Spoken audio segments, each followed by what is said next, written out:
Hi, this is David Eastman with Eastman Estate Planning, and today we're going to talk about when is the right time or when is the best time to create your estate plan. I know a lot of times people think, well, I don't need an estate plan until I'm uber wealthy or I have millions of dollars or I'm in my retirement years. And certainly for those that have lots of money and are in their retirement years and are more mature, it's best to have an estate plan done and updated and working like it should. But I sometimes think that we forget about those that are younger, and we don't understand what happens if our children don't have proper legal documents in place. So I want to talk about that for a little bit, and then about the threshold as far as dollar-wise, what we need in order to have an estate plan in place. So as far as the age in which we should have an estate plan, when's the right age to create an estate plan? There is no right or wrong with any of this stuff.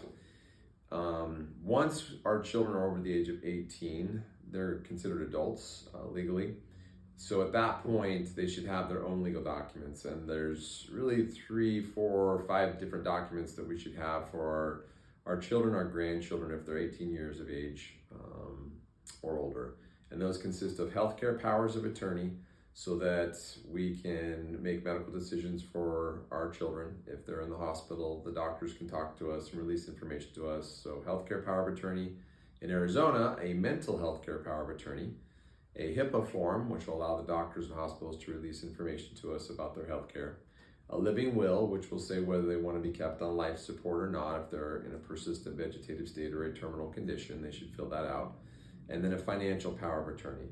So our minor children or grandchildren may not have a lot of assets, so they may not need a trust or something as elaborate as a trust or even a will, but they should at least have those 5 documents so that we can make medical decisions for them if we need to, or have access to their bank account or other little minor assets that they may have.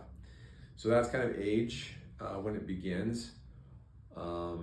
As far as assets go, sometimes we think we have to have millions of dollars before we should have an estate plan.